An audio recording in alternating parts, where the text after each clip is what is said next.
What's up everyone, Allan Morrow here and welcome to this studio tip. Today I'm just going to show you how you can sort of create sort of atmospheric sounds from a finished track to sort of add in your own track. So a good starting point is picking a track in the same sort of key, but you can then go and change it later on and pitch it to your track as well. So I've just got a track of mine here, a completed one called Going In. And I'm just going to show you sort of a bit of effects change that you can use to sort of pull atmospheres from a track like this. So I'll just give you a quick little preview of the actual track itself. I'll just bring the volume down a touch so it doesn't bust your ears.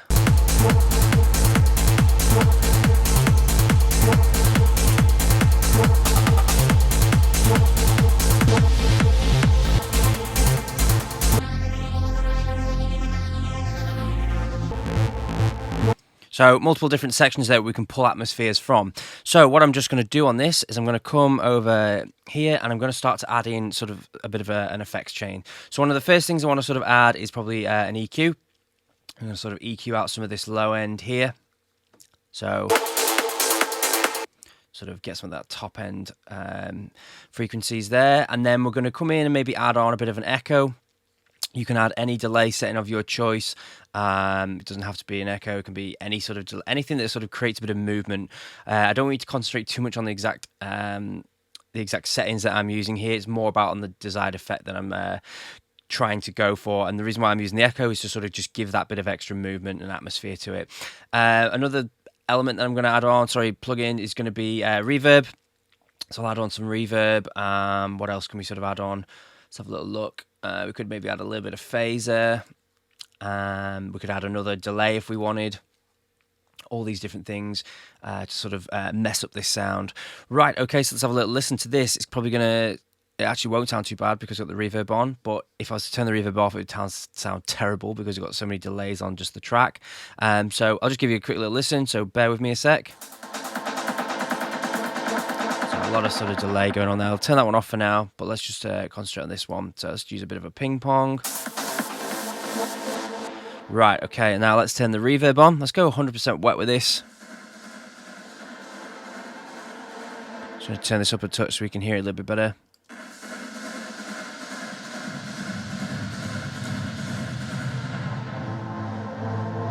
So I'm just going to pick different sections of the track and sort of play around with these sort of settings in terms of the amount of delay and reverb and stuff that we're going to use. I'm going to actually put the EQ at the end so I can shape the whole sound.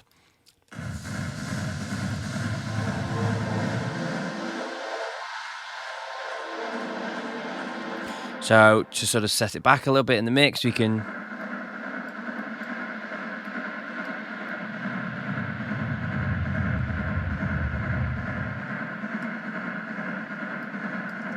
Might want to change the delay time, for example.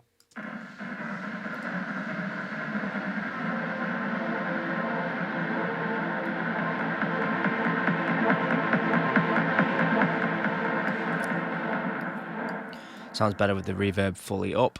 Let's turn this phaser off as well for a second, just see what that's doing.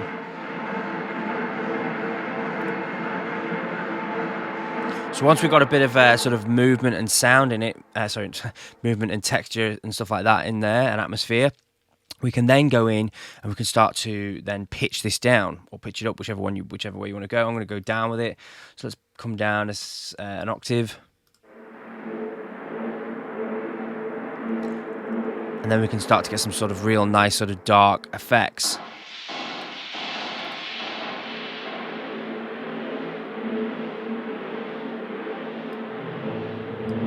And then you're also going to get different sort of sounds from different parts of the track as well. And then obviously with different EQs and stuff. So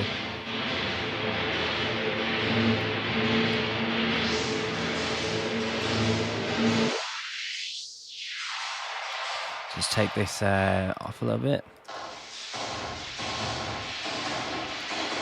So you can use sort of nice little effects from this to use in sort of like your breakdown, just little textures to use in these sort of sections where you're sort of transitioning from your intro into your melody and stuff.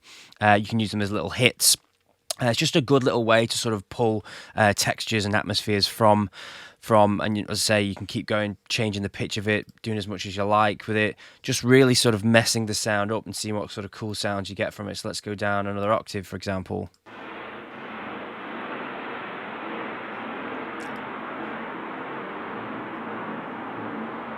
We might want to add some distortion to it of some kind.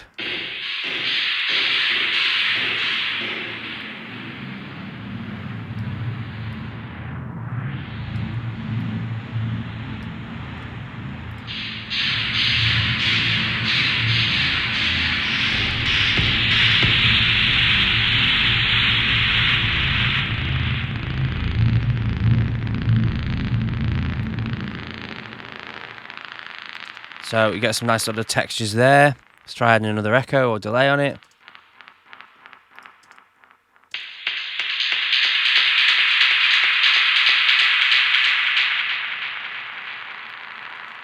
Bit more reverb. And once you've got a bit of a chain going, you just sort of mess around with it, you know. It's experiment.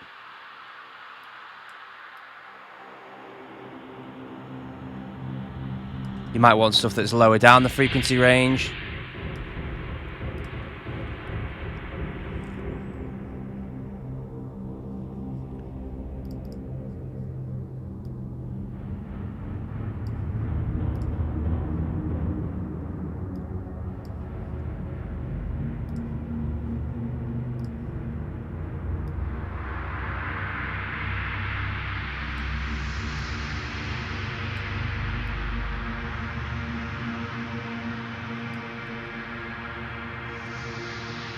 And it's a really sort of cool way to sort of create some sort of atmospheres and stuff like that. So I hope this has helped you. As I say, it's just about playing around, try different tracks, try different sections of tracks, different effects, different delay effect settings and different reverbs and all these sorts of things that sort of create atmosphere and really sort of get experimental with it and see what sort of cool sounds you can come up with. I hope you've enjoyed this video. If you haven't yet done so, please hit subscribe if you've liked the video and the like button. It really does help me build the channel. And also, if you haven't done so yet, please head over to the website. That's allanmorrowstudios.com, and you can join the AM Studios trance production community, where you'll get exclusive sort of tips sent to your inbox, and also offers and other product updates, free tutorials, samples, MIDI, and stuff like that. So yeah, thanks a lot for watching, guys. I hope you've enjoyed this video, and I'll see you in the next episode.